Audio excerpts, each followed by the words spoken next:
In 1757, Siraj-ud-Dowlah, the ruler of Bengal, was defeated at the Battle of Plassey. In fact, the battle was lost before it had even begun. The commander-in-chief of Siraj-ud-Dowlah's army had already sold out to Robert Clive. The shadow of such treachery and betrayal haunts Bengal to this day.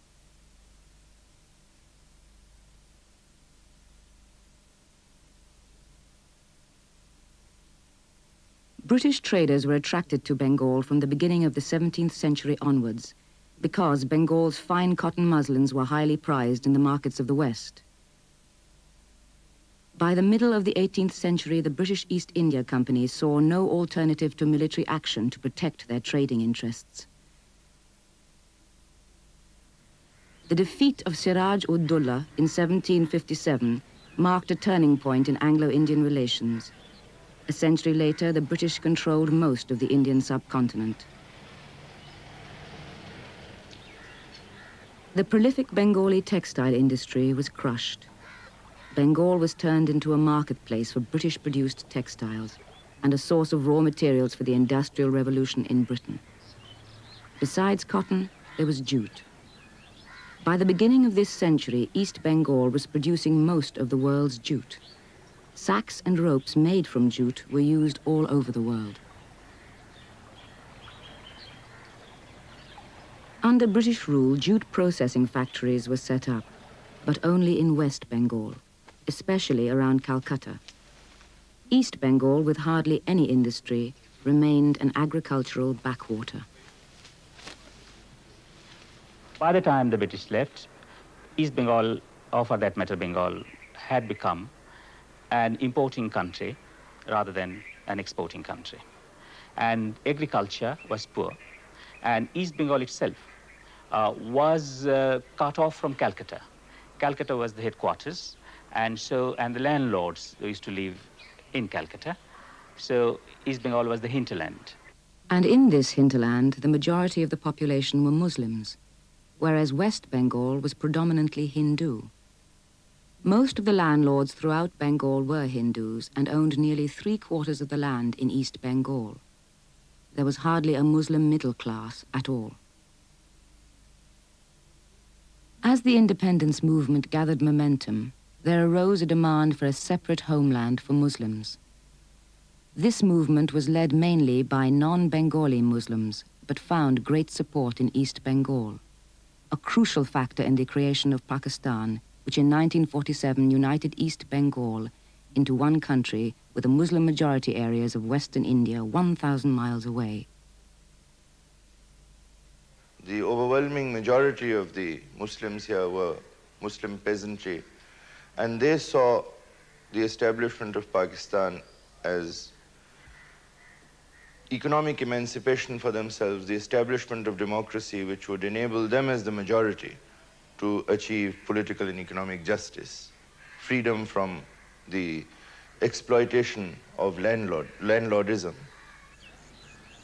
When Pakistan was created, most of the Hindu landlords in East Pakistan fled to Calcutta. The land passed into the hands of Bengali Muslims, but real power eluded their grasp. Some economic and industrial development followed, as jute mills were finally built in the world's foremost jute-producing region. But the owners were all non-Bengali. This meant that precious foreign exchange earned through the sale of jute was invested in West Pakistan, where central government was based, rather than in East Pakistan. In fact, East Pakistanis soon came to realize that they were being ruled by a West Pakistani bureaucracy and army. And this manifested itself in a very gross way in denying Bengali the status of a state language. Bengalis were 56% of the population of Pakistan, and yet the central leadership and the central government sought to impose Urdu as the only state language of Pakistan. Mr. Jinnah, উর্দুকে পাকিস্তানের রাষ্ট্রভাষা করে এটাকে চাপিয়ে দেওয়ার যেটা চেষ্টা করেছিলেন, তার মূল উদ্দেশ্য ছিল যে বাঙালি যদি আলাদা জাতিসত্তা নিয়ে একটা আলাদা রাষ্ট্রে রূপান্তরিত হয়, তাহলে এই রিজিয়নে শুধু পাকিস্তানের মধ্যে নয়, বাঙালি সবাইকে ডমিনেট করবে। অতএব যাতে করে এই জাতিসত্তার বিকাশ না ঘটতে পারে, সেই উদ্দেশ্যটা ছিল ভাষার উপর আক্রমণ করে বাঙালিকে চাপিয়ে দেওয়া এবং দমিয়ে দেওয়া। এই উদ্দেশ্যেই মিস্টার জিন্নাহ উর্দুকে রাষ্ট্রভাষা হিসেবে চাপিয়ে দিতে চেয়েছিলেন। And they manipulated the economic system such that the resources got transferred from East Pakistan to West Pakistan through trade, international trade, and also the resources received through aid were mostly invested in West Pakistan.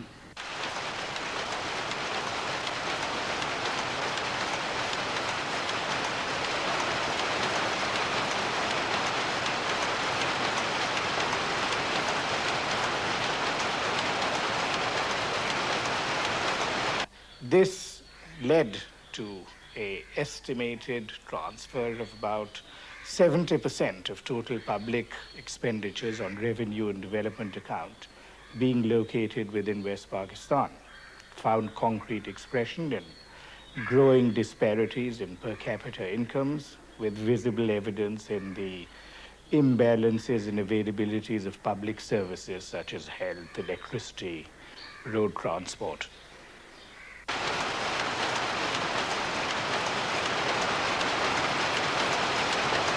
By the end of the 60s, most of the industries were in the hands of West Pakistanis. And not only industries, banks, insurance companies, the whole financial system was in the hands of the West Pakistanis, facilitated and promoted by the bureaucracy and the military regime that was ruling the country at that time.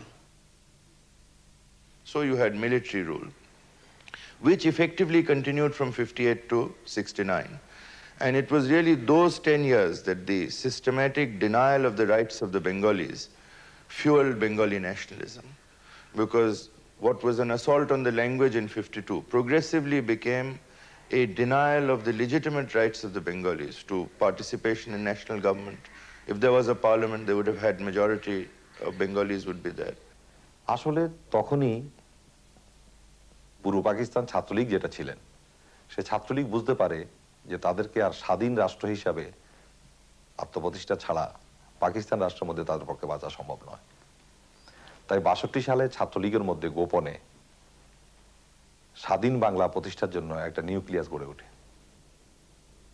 Sheikh Mujibur Rahman had by 1964 become the leader of the East Pakistani Party, the Awami League. One of its main functions was to express the dissatisfaction that East Pakistanis by now felt about their underrepresentation in the political and economic life of Pakistan. And you know, whole of central government administration is in West Pakistan. Capital, central administration, military installations, everything West Pakistan. Though East Pakistan, a 56% population, is still they are not getting any right in the central administration, economic field, and other fields. Naturally, East Pakistan people want that they should get this self-determination and this full regional autonomy. Only for defense, foreign affairs, and currency should be in the hands of central government, or the residuary power should go to the regions.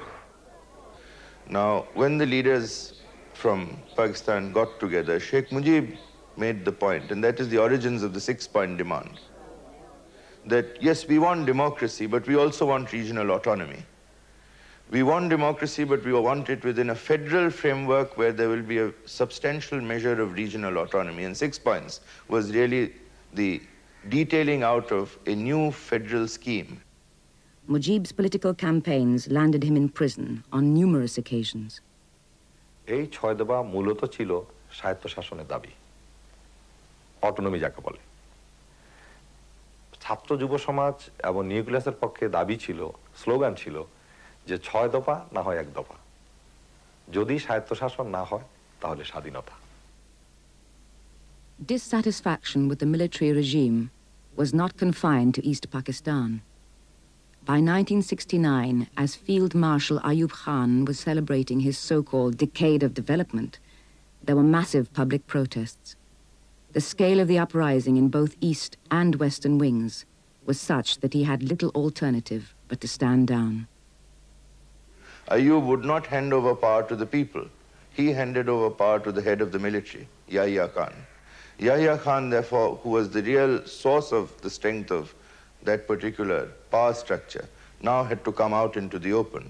But having had to take power in the face of a strong and roused populace, he had to concede to important popular demands. One of those was for a national election. And for the Bengalis, a very important point that had been injected was 1 man, 1 vote. When Yahya Khan took over in 1969, he inherited a very complex situation. It was a long political legacy in which many mistakes had been made. And from that angle, one can say Yahya Khan was as much a victim of history as he was a maker of it. When he took this particular decision of granting 1 man, 1 vote, this was to accommodate East Pakistan's wishes, particularly Awami Leagues. In 1970, November 12th, there was a terrible cyclone accompanied by tidal waves in which we lost about more than 1 million people. And we found that there was no response from Pakistan. I mean, Western Wing, no assistance came from them. And we were very bitter and dejected about the whole thing. And I became more furious as an individual. And my troops in EPR at that time, they were also very furious. We realized that the Pakistanis really hate us from the core of their heart. And that realization took a definite shape now. We said we can't live with them any longer. So this election was conceded. 1 man, 1 vote for all of Pakistan was conceded, but it was to have particular significance for Bengalis, because their majority, which had been negated, nullified, contained, would now first have an opportunity to assert itself for the first time in 24 years.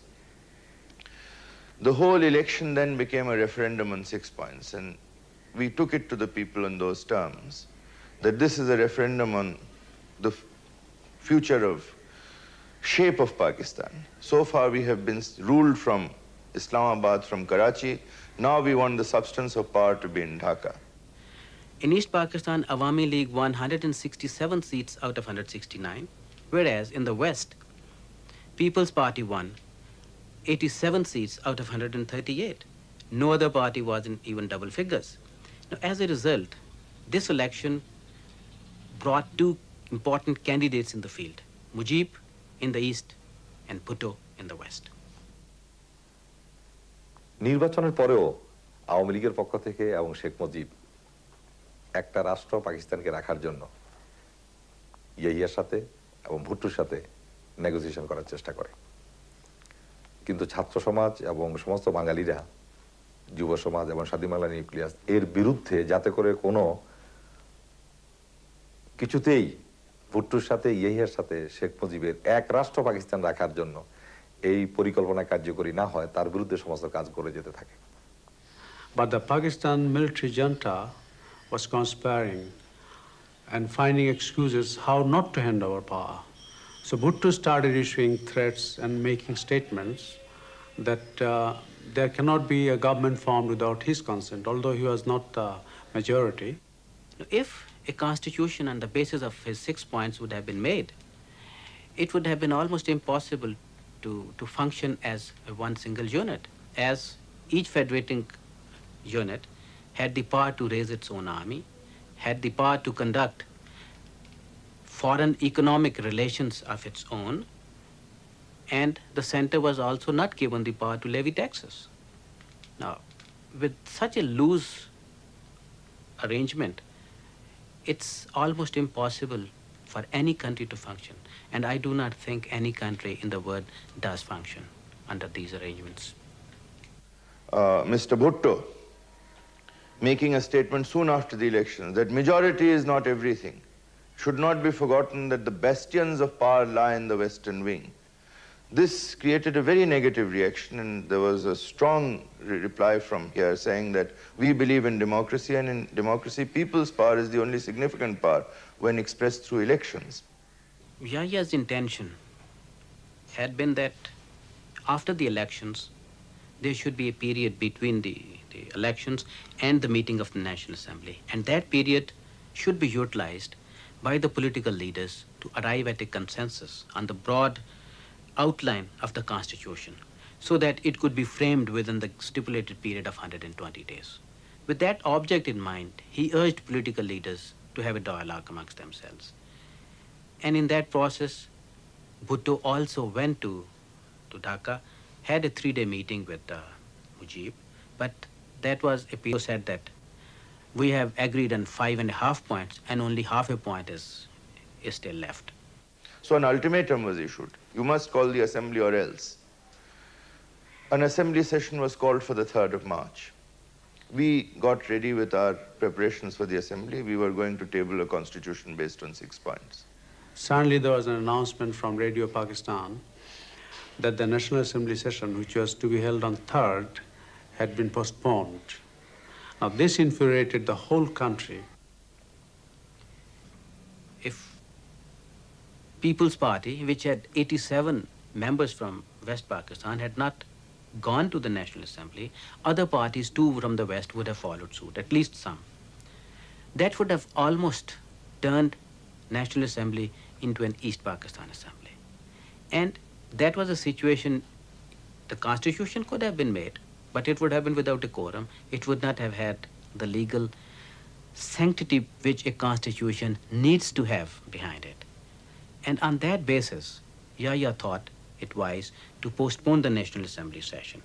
But where he did make a serious error in judgment was that he did not give a fresh date at the time he announced the National Assembly session. Within minutes of the announcement, people had started to pour out into the streets. In the stadium, there was a cricket match going on with, I think, MCC. The entire test match spectators poured out of the stadium onto the streets, saying this is unacceptable, and this was seen, as I said, an attempt to negate the electoral verdict. Immediately they announced mass meeting in university campus. Thousands of general public participated, and the flag was hoisted by Mr. A.S.M. Abdur Rab. By evening in 2nd March, virtually the whole Bangladesh people were flying Bangladeshi flag in every houses. Then the student leaders met with the Sheikh Mujibur Rahman.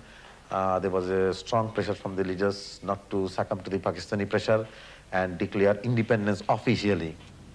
I want to live like a free citizen of a free country. You mean independence? That I don't mean. Yeah. It can be done many ways. Jago, jago! Market, Tihar market e prostut hai. Apna prostut hai lage, Khuda hafiz. Joy Bangla.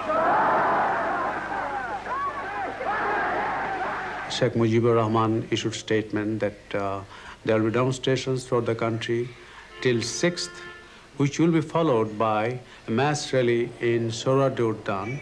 At that time it was known as the race course on March 7.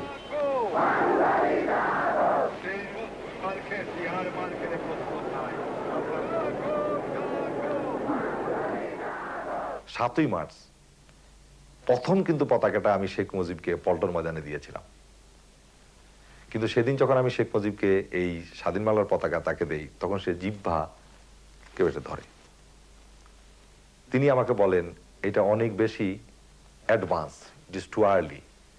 আমি বলেছিলাম যে এটা early নয়, this is the correct time, এটাই সঠিক সময়। Military movements were continuing. We had reports that military movements were continuing from the west to east. Arms supplies, we heard, were also being stepped up. So that, and on the other hand, the popular movement was also at its peak. The non-cooperation movement continued with full vigor. From 3rd March onwards, Awami League established almost a parallel government in East Pakistan. And it indeed was a very effective parallel government. The taxes were stopped to the federal government, the offices were closed, the banks were functioning on their orders and on their instructions. And the program included demonstrations, strike in all government offices, schools, colleges, everything. And it started in Chittagong as well. We had a call from Yahya Khan's military secretary saying, you Bengalis are known to be very hospitable people, but Yahya Khan has been here for 3 days and all he has been living on is biscuits because the Bengali cooks will not cook. The Bengali cooks have said they are non-cooperating with us. So will you please issue an exemption allowing them to give him a cooked meal?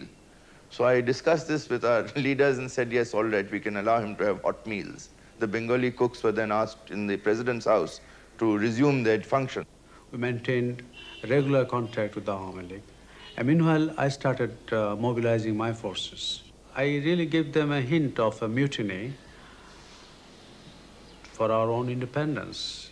Serving officers had begun to come and make contact, saying, you know, we are watching the situation and, you know, how is... The city of Chittagong and the whole area, keep it free for about 2 weeks, by which time they should be able to obtain support from foreign countries if needed.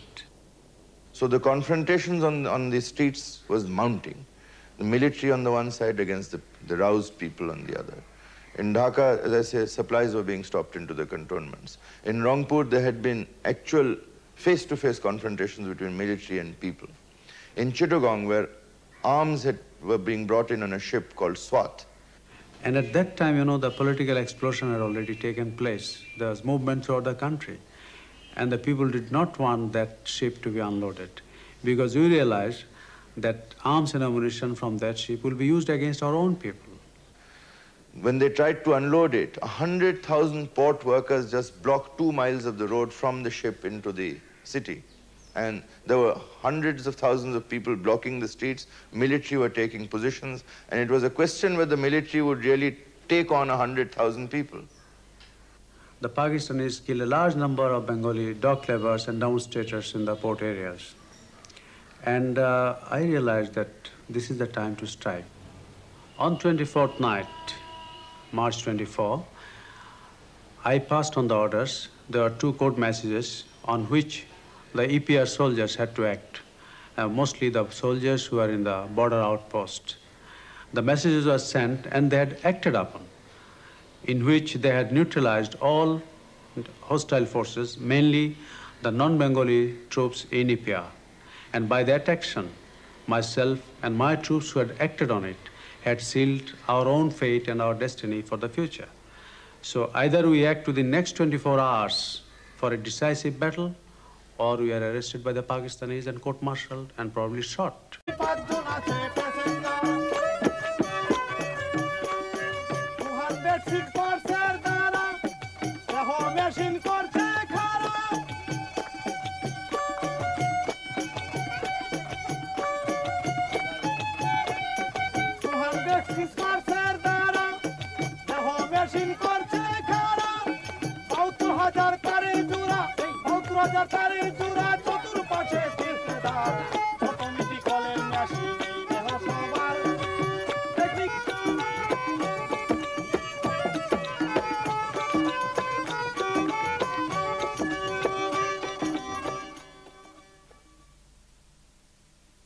In 1757, Siraj-ud-Dowlah, the ruler of Bengal, was defeated at the Battle of Plassey.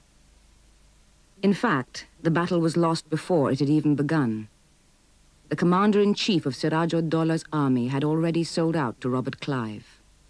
The shadow of such treachery and betrayal haunts Bengal to this day.